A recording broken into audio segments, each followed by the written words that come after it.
You know what? You sent me that uh, random YouTube comment. Someone talking about radical psychological sovereignty. Yeah, I sent you Um, that. yeah, it's funny because that's really what I've been exploring recently. Like, it's one. We're talking about these belief systems and conditioning and all that, but I've really been looking at it from the angle of a different angle too. It's like, wait a second, other people's belief systems and conditioning have been controlling how I feel and what I feel like I'm allowed to do or not my entire life.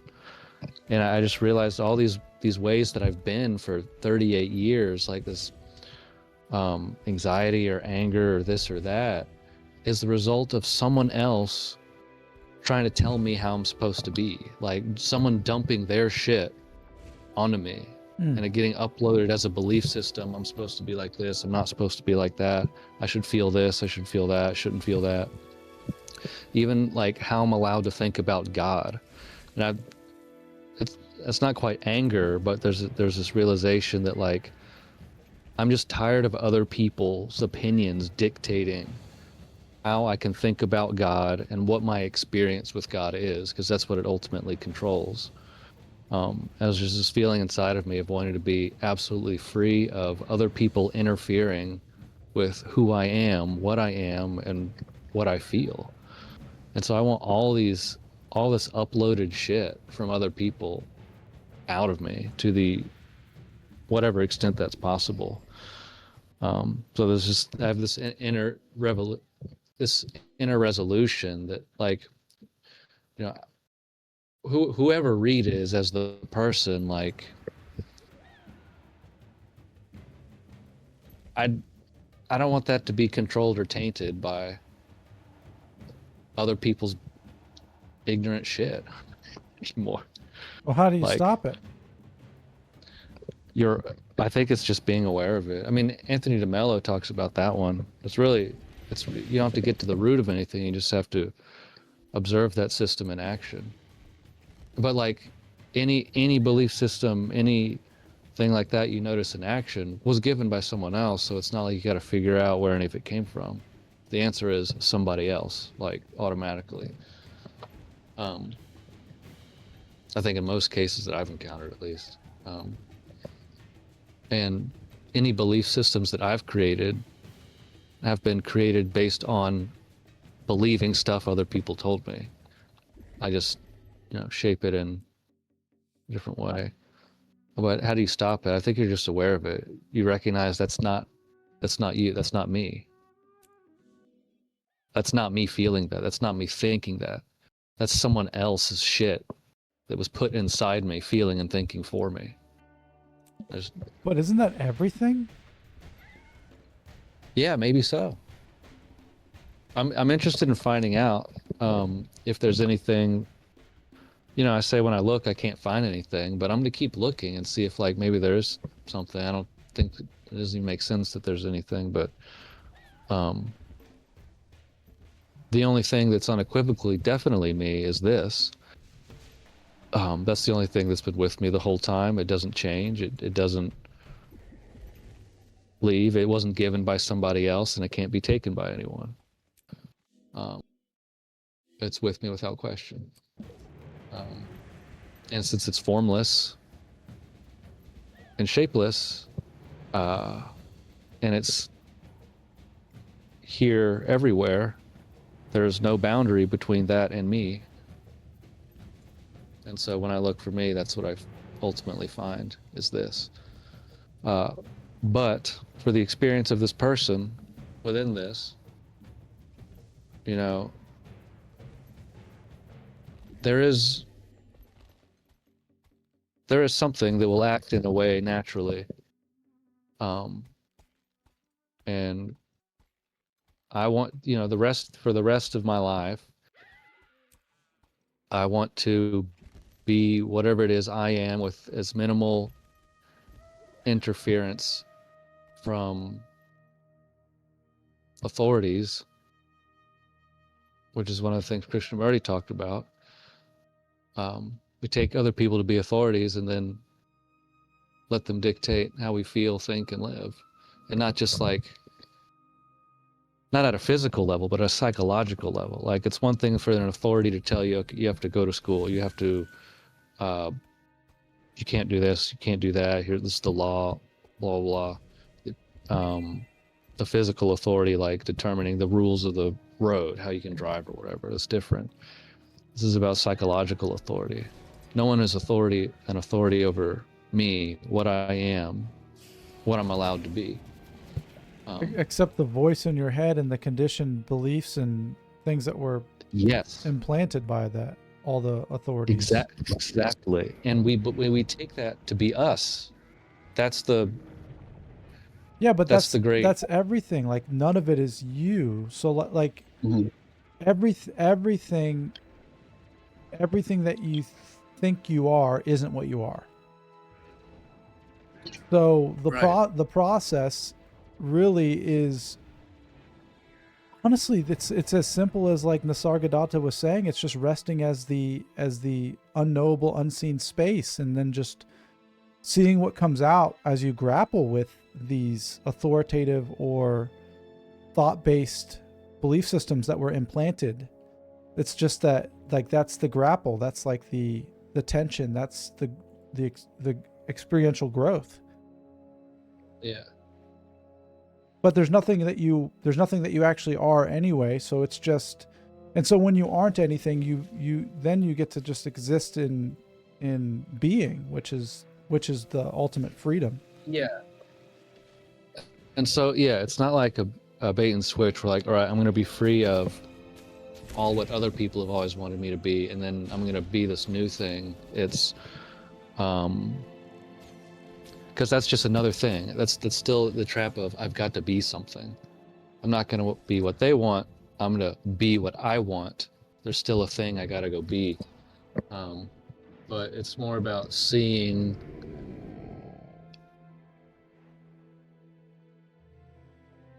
I don't know. That's it. You're just seeing. That's all Yeah. we're ever doing. Just seeing. And then realizing, oh yeah, that's not what I am. Oh, well, I'm in pain and I'm hurting and I'm experiencing, anxiety and discomfort because I thought I was something and I'm not. I thought there was a way I needed to be, or a way that things should be, and there's not. But there is a way that I am, and that's whatever, and that's what other people will observe. Well, no, because the way that I am, the way that you are, is the same way that I am, and no one can observe it. So I'm talking about the I am that manifests externally to other people Oh, you from a mean distance. the read? Yeah. Like So your it's body and your mind as it moves through time and space? I'm doing this for Reed.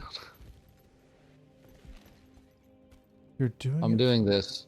I'm doing it for little Reed, who everyone told him how to be, and it was always to be something other than what he was. And it caused no small amount of anxiety and stress and despair. And now little Reed gets to be free. Oh, that's nice.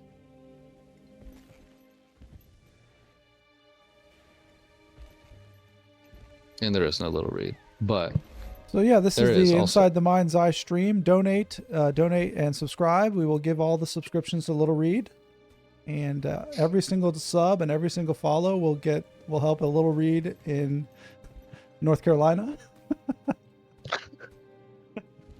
Your subs will go directly to Little Reed, and he will transcend his conditioned baggage.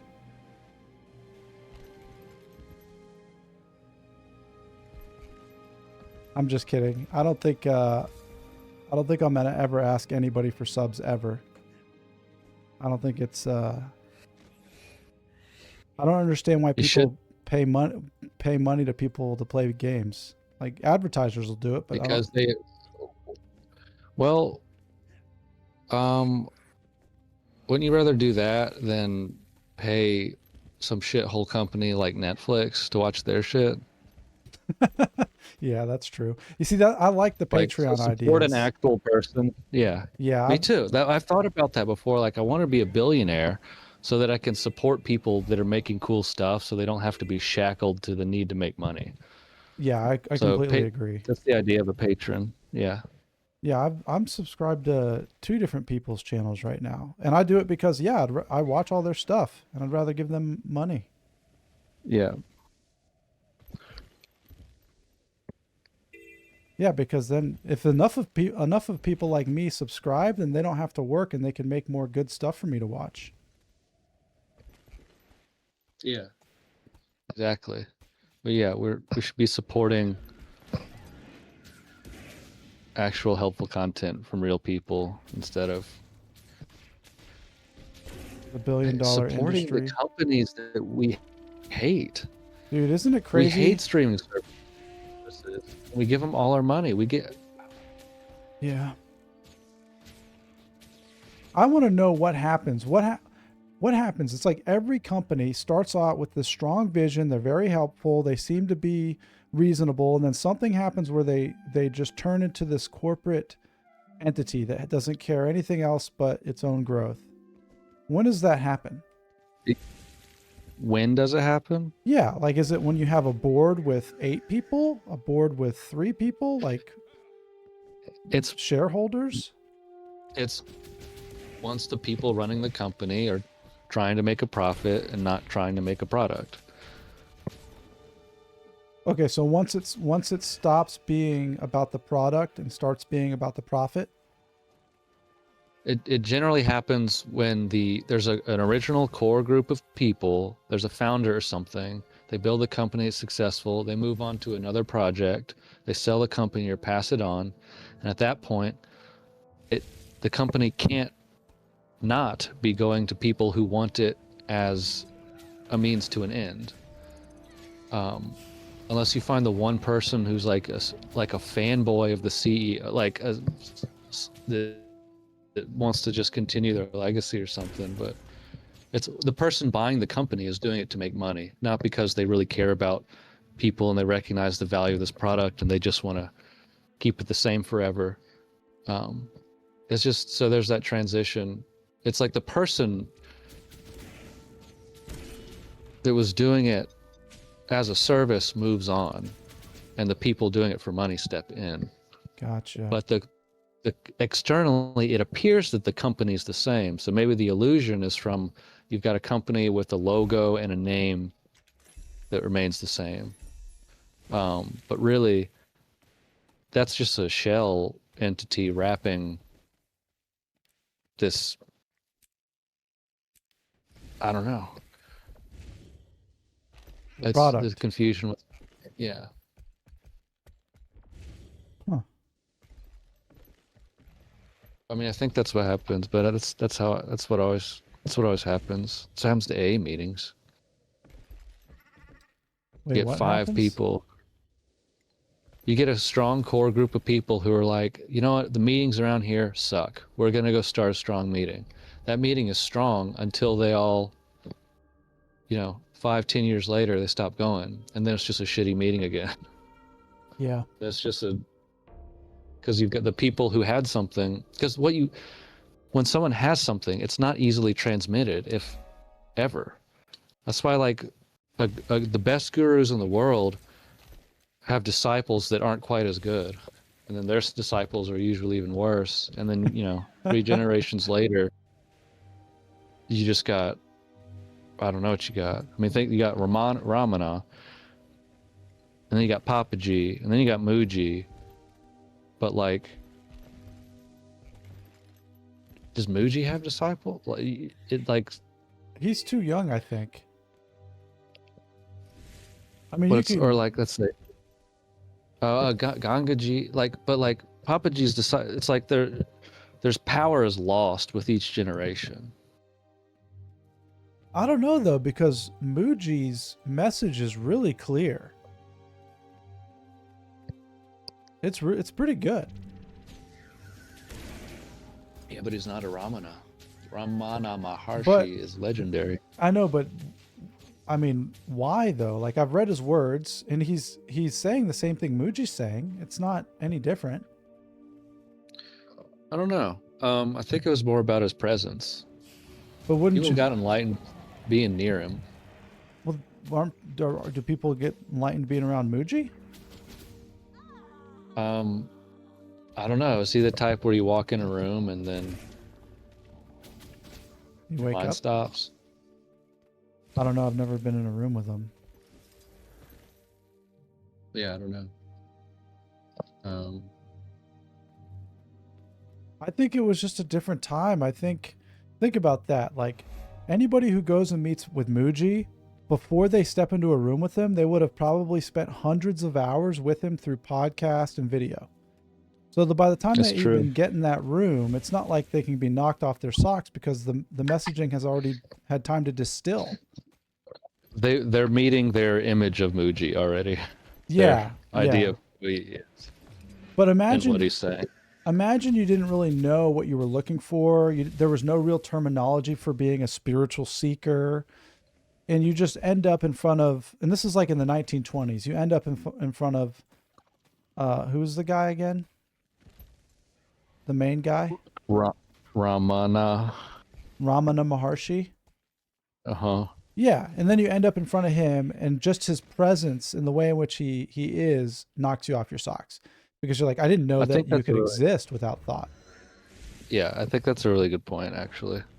And so take that further, this weird current culture where it's like Advaita is like a vibe and a lifestyle actually kind of inoculates someone against any transformative effect it might have, or like makes it, it's like using antibiotics too much. The bacteria build up immunity to the medication. So it's like when you're immersing yourselves with all this shit, you're like, the more you hear gurus talk, the more avenues you're closing for something to actually get in. And also, if somebody does end up at Muji's and they haven't actually, maybe they're at the very beginning of their spiritual journey, or they haven't accessed any of these antibiotics yet, Muji's presence might wake them up, but they would get woken up and then they would leave, and then they would end up studying somewhere else with someone else, and they would never really recognize that Muji was the one, because there's so many different people that are practicing and sharing the same message. Well, they would go there, they'd have an experience, and then they'd immediately be indoctrinated into the non-dual community, and then it would become conceptual, and I don't know. I think it would get washed out by being like a lifestyle thing based on the people you're hanging out with at the retreat. That too. There wouldn't be a genuine. There'd be a call to keep hanging out and listening to this stuff and blah blah blah. There wouldn't be a call to like, now go walk that out. Now go believe your experience and live it.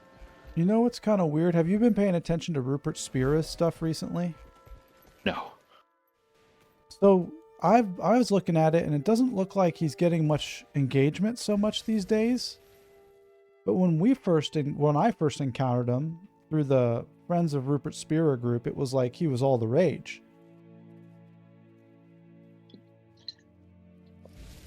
I think it really is like musicians. Like, you have your time in the sun, you have your album, and you got to like you have to grow your music. You can't keep playing the same songs. Yeah, well, Paul, there's no new songs though. That's true. But I mean, Rupert's just not an engaging speaker, to me at least. I never, it's not like there's some like complex, ever-changing teachings in this stuff, but like, you've got to, I don't know, like I could probably explain this or talk about this kind of stuff a million different ways. I don't know, Rupert's kind of a single track not too exciting. I don't know. Am I wrong? Is it? I might be wrong. Well, I mean, yeah, I mean, I think they're all like that though. Everyone who's sitting in a podium or sitting in a chair to give the message. I mean, they are. I mean, Muji's message isn't changing. Muji's. The same with It's not Spirit. the. It's not the message. There's one message, but it's the delivery. Like Paul Hederman, I'd listen to him. Well, he's great because his delivery is. It's just nice to listen to him. I don't know. You know what I mean? His delivery is way different from someone like Rupert. Yeah, they're just different, but it's just like any band or any musician. It's like you listen to them, you're into them for a little bit, then you move on to something else. Yeah. So is that healthy when it comes to this kind of inquiry? That mindset. I would propose that that's all that life is. There's nothing more. That's why we're Guild Wars 2 is what we're played tonight, but in 2 weeks, 3 weeks we'll probably be playing something else. Yeah, but I don't think most people see it that way. What do you mean? Like, um, there's a. I don't think most people recognize that it's just, you know, they're not going to one teacher here, one teacher there, and just it's all the same, and they're seeing the same message or whatever. There's a belief in a correct teaching and a correct practice, and I'm gonna get something. And that when you're bouncing around, it's because you're constantly looking for the thing you think you're missing, and it's not just because it's the cool band I'm into at the moment. You know what I'm saying? Well, I think some of that is true because I think that you could end up in a Rupert Spira lecture and just not resonate with you. But then you could go see Tony Parsons and go, "Oh, that resonates with me." Like Yeah. I'm not actually a person. This person I think I am is what the whole world has been telling me I am, but that's not who I am. Yeah, but then still like nothing happens or something, and then you jump to the next guy. Yeah, you could be Like, going all around because you think that it's something that you're supposed to get through what they're saying rather than what they're pointing from.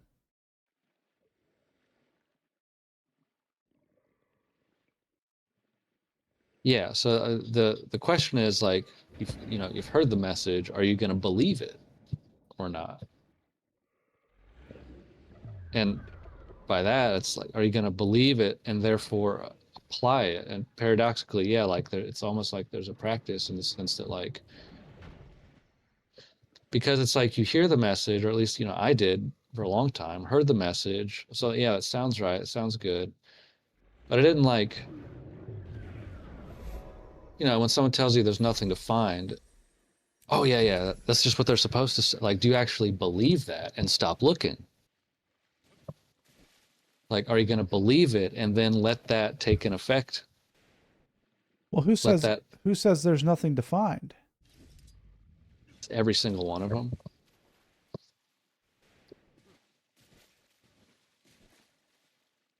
It's like every single guru says that at some point. Hmm. There's nothing to find, there's nothing to get. Yeah. But by saying that, you're implying there is something to find and something to get. Well, that's what's heard. Yeah. But it's like, or like you're not a person or something. Well, but that Or are you can. gonna?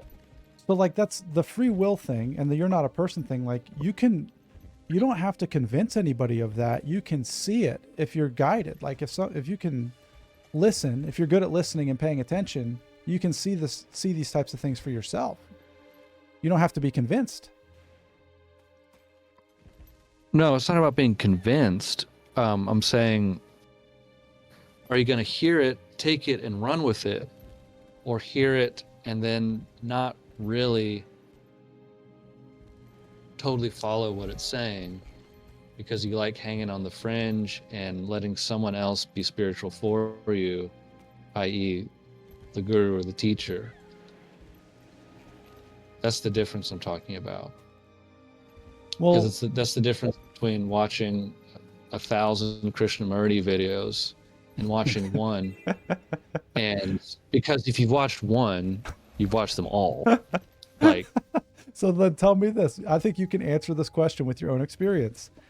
How long did you hang around in 12 steps until you were like, oh, wow, I can just live this. I don't need to be here. until I said I can just be here.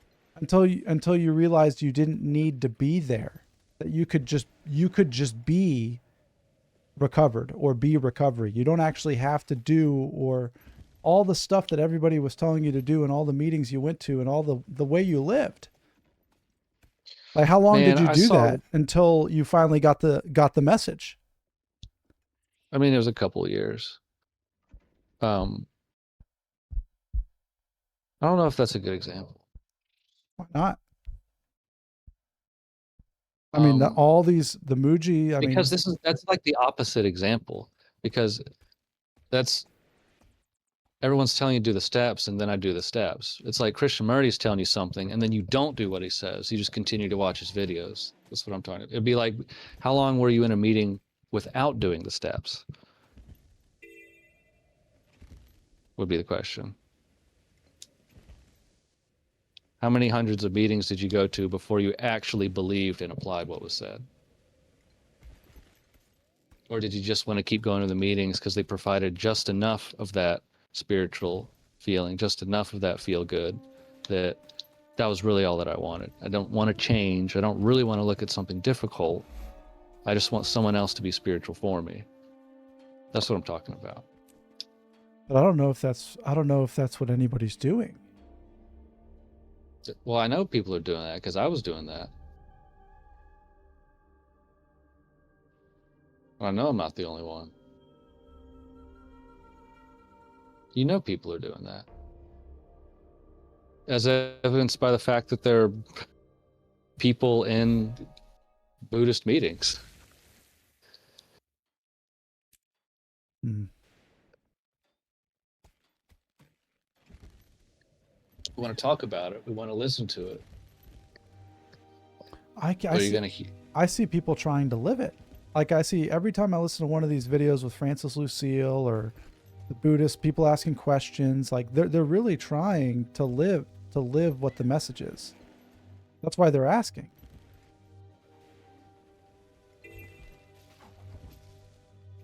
Right? Do you think at each, in the Francis videos you're watching, that those are all first time, last time visitors, that those aren't seasoned retreat participants who are going back for their 8th Lucille visit? Well, but I think that's what it takes. Like if you look at Rupert Spira, he was there for 13 years before, all of a sudden he realized he didn't need to be there. Well, not that he didn't need to be there. From what he said, it was like all of a sudden he's there just enjoying it for the sake of what it was. There was nothing left for him to learn from Francis, but he was just a friend. Yeah, well, that implies a process over time in which is just information accumulation, which is false. Or experiential understanding.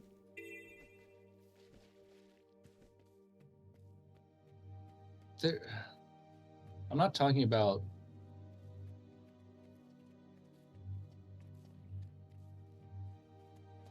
there's a period of listening and learning, I guess, but I don't know. I read Anthony de Mello's book Awareness like the first year that I started all this inquiry. I could have stopped there, but the truth is I wanted more. What's the next thing I can learn? What's the next teacher gonna say? What's this guy gonna say? What feeling am I gonna get for this? Like I could have stopped with that book, listened to him, believed it, and applied it immediately. But I didn't. I applied at a surface level, but wanted to keep seeking, wanted more, wanted to find something.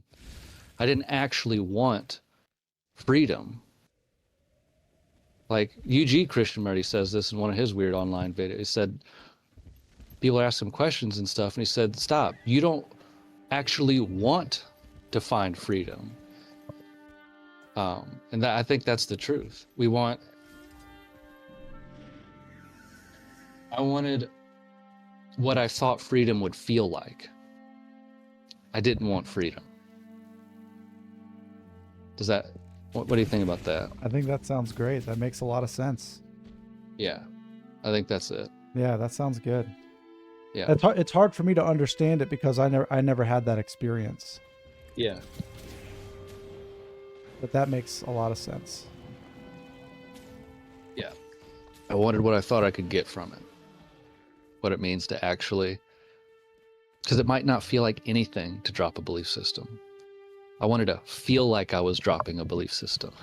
Right. Because sometimes it feels like something. Because it feels like something opens up. But that's what I'm talking about. You're either going to hear it and apply it and just go, and that might mean not feeling something, not having an experience, not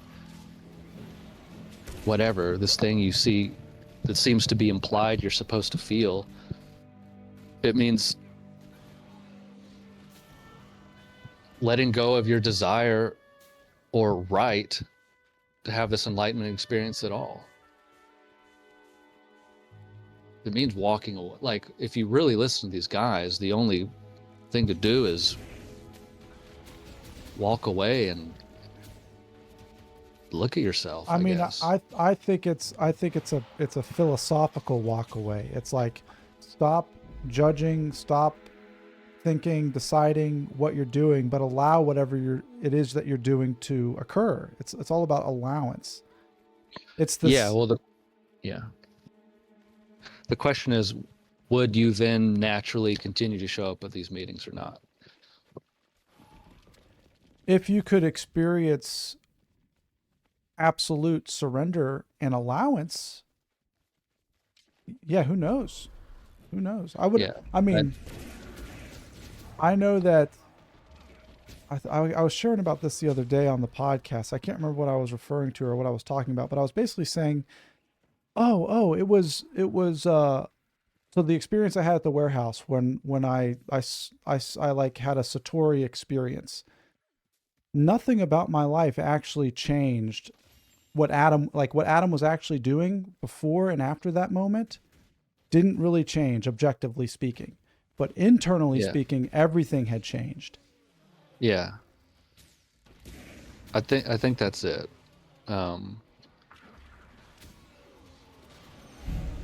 It's the uncomfortable answer for a lot of people, I think, is that it might look like nothing has changed. It might not even feel like much has changed. I don't know. But then you get to the point of like, whether the only thing to do is nothing. And like, but it's a different kind of nothing than you could have done before. Yeah, it's a different kind of nothing. And then there also is change. Like the character Adam changed after that experience, and after whatever it was seen.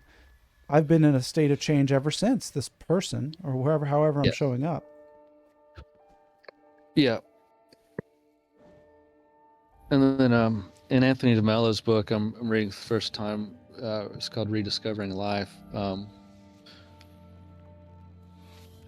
He says in there, like, all there is to do is see these belief systems and conditioning in action. Maybe some people, they'll just kind of get something and it changes them immediately. But for most people, it could take 2 weeks, 2 months, 2 years, 10 years. And that was the kind of thing I would have blocked out, earlier on in this journey, because I wanted something now, or at least in 2 weeks. So anything that sounded like it was just, because that's the reality of it too. Maybe this is just, it's a quiet discipline in the sense that there's nothing that can be rushed. You just kind of have to let go, and that might mean nothing happens right now and nothing happens tomorrow, and there's no big thing, no transformation at the end of the month. But changes take place over time, and that's people want to feel better now. I want to be something different. Like, I hate what I am now, and I want to be something different as soon as possible. The truth might be, just the only thing you can do is accept who and what you are now, and rest in that will change if you continue observing and accepting. Huh. And there's no big ego win in that, because there's not some big reward or carrot on the stick, or there's nothing to show off at the meditation group at the end of the week.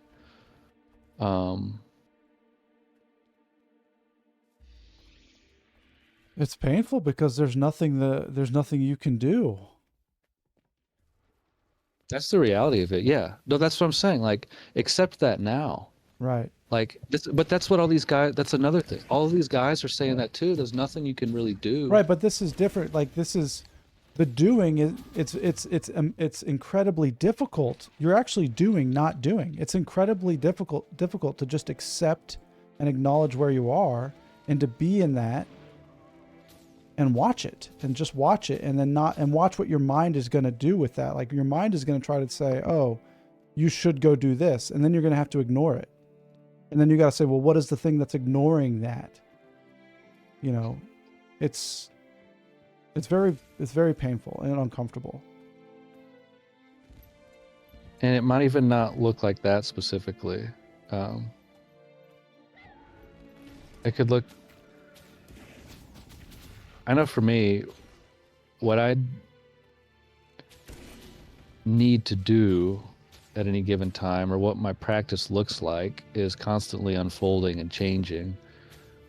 And whenever the next phase is here,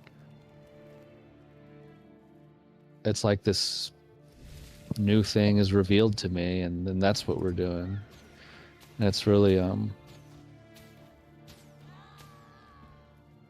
But do you remember how difficult it was to stop yourself from creating the next thing? Yeah, so really, I mean, this has been said a million times too, but I mean, I guess, like, really the only thing to do is to no, you need to, yeah, meditation, spiritual practice and discipline, all the stuff is about getting you to the point where you can stop doing it.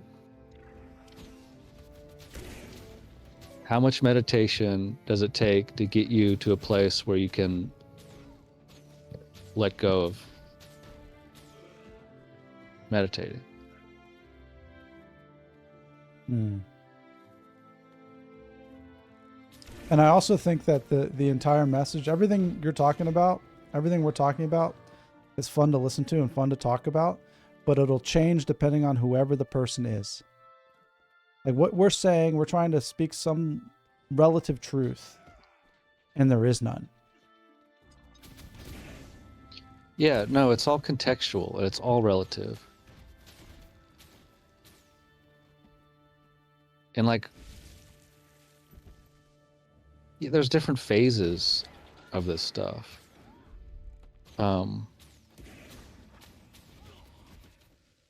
It seems like, I mean, I can say just definitive stuff that I've seen and learned, and maybe it doesn't apply to someone. There's the tendency to think it does apply to other people. But I don't really know. I think that's one of the great mistakes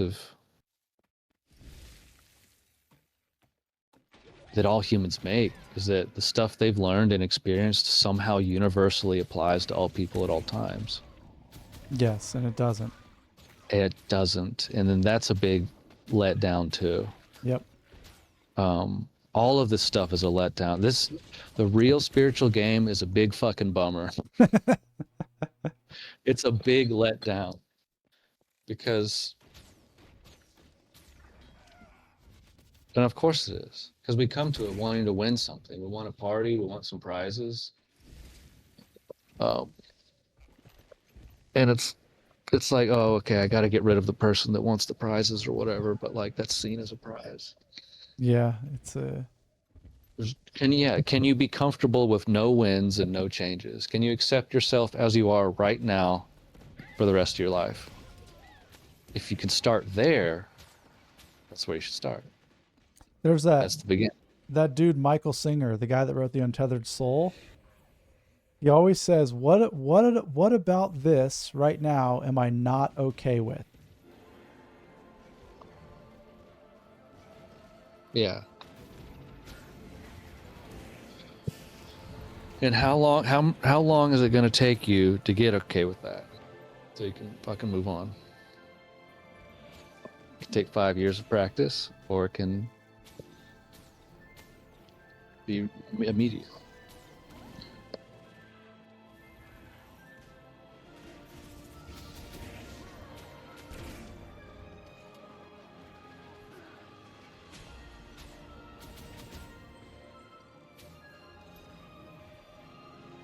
But it might require 5 years of practice to get to the point where you can just let go of the thing you could have let go of 5 years ago.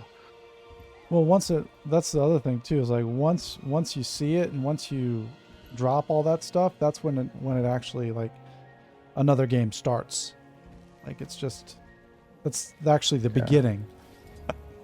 That's not the end. Yeah, honestly, I feel like I'm at the beginning of this journey because, it's not true. No, I feel like I'm, oh, okay. A few months ago, I started having this thought, like, I'm ready to just walk this thing instead of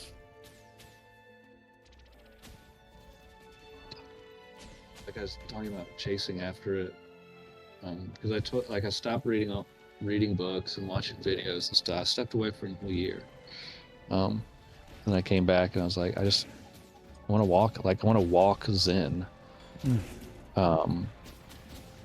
which is, no one actually wants to do that. We want to walk Zen style and like feel Zen and imitate Zen, and you know what I mean? Well, I mean, the only way to do it is to fully concede that your life is none of your business at all moments of the day, which is impossible. And then once you see you're making it your business, you seeing that is the business. You're Zen. Like, Zen is just melding into the moment and being it for whatever it is at all times.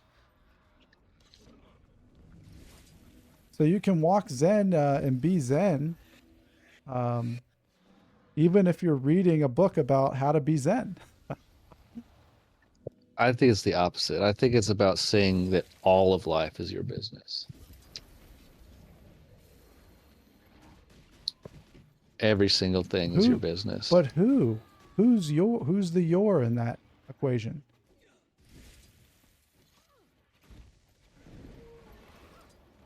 Everything.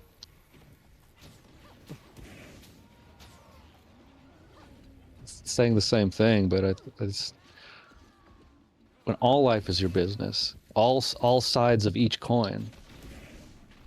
But you're saying your business, like who's though?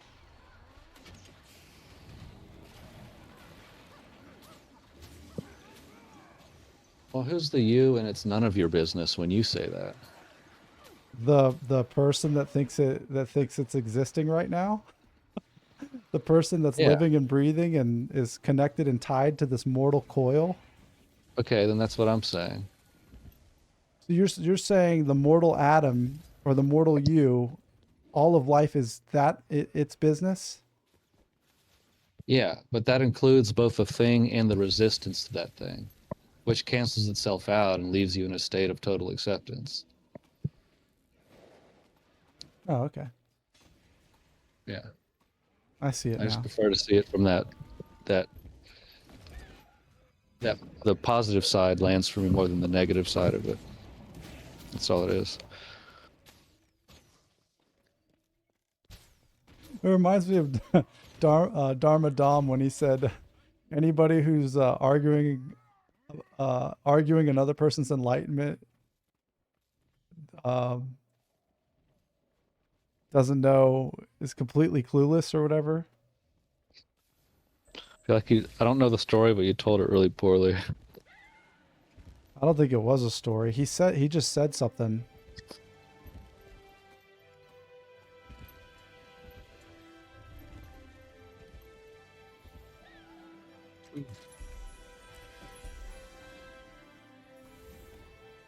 No, it's all like, what did we say? It's all yeah, it's like, what band are you into? What flavor ice cream do you like? What flavor ice cream do you understand this month? Is the question. I feel like I really get vanilla, and I'm going to describe things in terms of vanilla ice cream. Yeah, for this month. Just for this month, because it'll change next month. Next month I'll understand something different. Yeah. That's like I think this is a good example. You said, saying that none of life is your business or all of life is your business is the same thing. Well, don't. It is.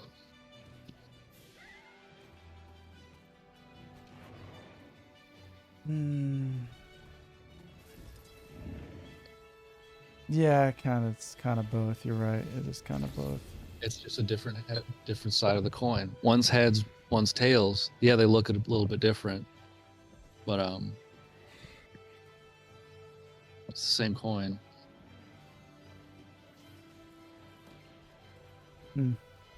That all truths have their opposite.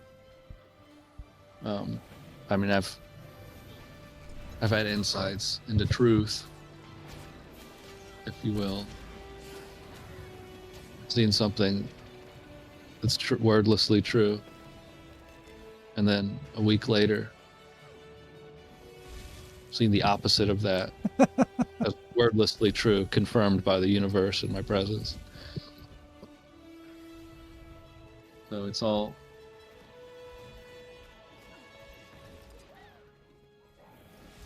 contextual. Everything is contextual. We're always in a new context. There's this guy in the video I was listening to today that asked Francis Lucille a question about human being. And Francis was like, what makes you think that human being is a real thing? I was like, I mean, I guess you could say that. But like, do you really need to? Like, how else is he going to refer to whatever it is I know. that this mammal is projecting or presenting as? I know. It's like, I don't know. And then he went on one of his tangents, and it's like, oh my god. His big pointer is consciousness limited? And his thing is, if someone asks that question, they'll naturally be unable to find a limitation of consciousness, and that'll somehow unlock a door for them. Whatever, that's his entryway. But whenever he asks that, is consciousness limited? My immediate reaction every time is, yes. I don't seem to be able to know anything beyond the boundaries of this sensory organism, this sensory perceptual apparatus going on. That's my sense too. Yeah, I mean, like, immediately I see the limitation. Like, yeah. Immediately I'm here, and even the colorless, odorless background out of which all is limited by the perceptions of this body. Yeah. Yeah, I feel the same way. So I'm not really, maybe I just don't get it, but I feel like for me it's not a good pointer if there's like an immediately, like there's the boundary. I mean, the senses have bounds, I guess, but maybe that forms the border of the contents of consciousness.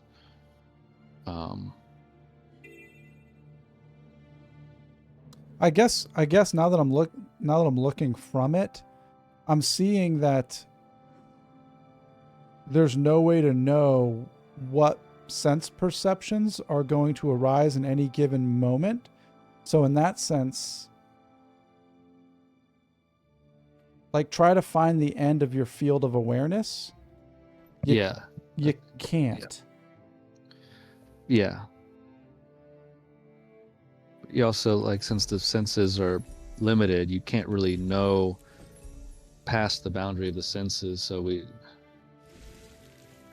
that's a difficult one because I'm not really sure.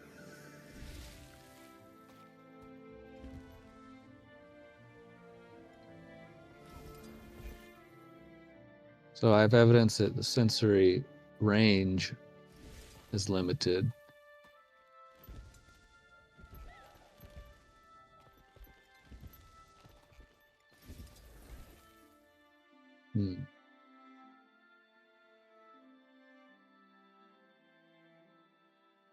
I still lean towards it as limited, though. It's limited by the sense body. Yeah, and then like, what is the relationship of an unlimited consciousness to this body with its sensory range in the first place?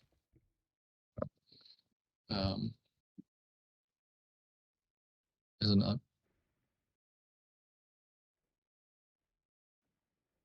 Are we?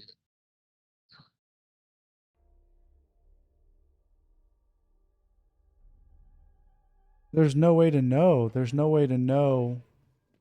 It's like trying to know infinity. You can't know it anyway. Yeah. Yeah, I don't think it's a great pointer. I like unknowing. That makes more sense because it's real for right now, and it's nothing that can be proved. It can't be proven. Like you can say like awareness, the unknowing of awareness and being. You don't know. I don't know what I'm going to say next. I don't know what's going to appear. I don't know where my attention's going to move itself to in any given moment. So it's more of an unknowing, but I wouldn't say it's a limitless unknowing. Because there's no way for anybody to understand or even comprehend what limitless even means. No, there's not evidence that's limitless, but perhaps there's not hard evidence that it's limited, but it's also like I'm not even sure what we're talking about. What is the meaning of that relative to what I can sense and know anyway? The thing that does make sense to me though is if a rocket were to fall out of the sky and land in the computer room right here, I know that you would continue to exist, so consciousness would continue to exist even though this body and mind was gone. I can know that just by logic. Yeah, but you have no way of knowing if I'm conscious. No way of, I have to assume, yeah. I have to assume that you you're are. making an assumption based on your own experience, which doesn't necessarily mean anything. Well, I mean, you could have a soliptic point of view. You don't. The thing is, you don't know. You're just making an assumption based on reason, based on your available evidence, but it's not something you know or can know.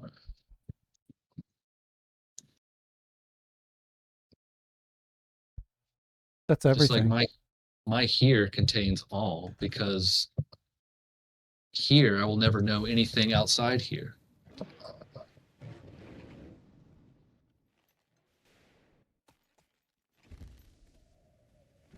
Right. Okay. Everything I know is here. Right. That is all. Yeah. Talk about, well, an outside reality or anything like that is conceptual. Thoughts occurring now here. That's just the nature of business. What that means or not, I don't know, but the reality is I'll never be moved from here, nor can anyone come and occupy the space I'm in right now, ever. I cannot be ejected from here, nor can anyone intrude space. But if I'm listening to you, and if I really onboard here, I don't think that that's where, I mean, I'm there too. Like just because you're the form in the material that you're seeing It's not the body I'm talking about. What are you talking about? Me. No one can eject me from this. It's inseparable. Oh yeah. I cannot be deposed, Right. and nothing can ever occupy. That's why there is and there isn't absolute non-duality, because it implies duality. They both exist.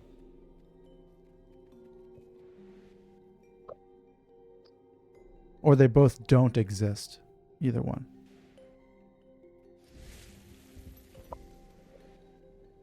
Because it is true that you're, whatever you are right now, can't be ejected from whatever this is. Same for me. Can't be changed at all in any way. But we're both a couple of happy flowers in a bed of rice. Beautiful.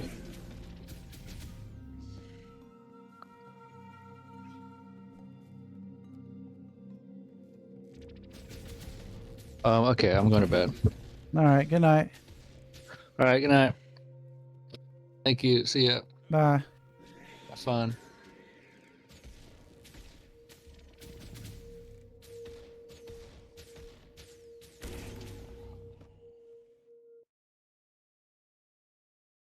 Okay. That was a good time. I think normally go till 12:30, so let's do a little let's do a little Warcraft. Get back to the grind of Warcraft.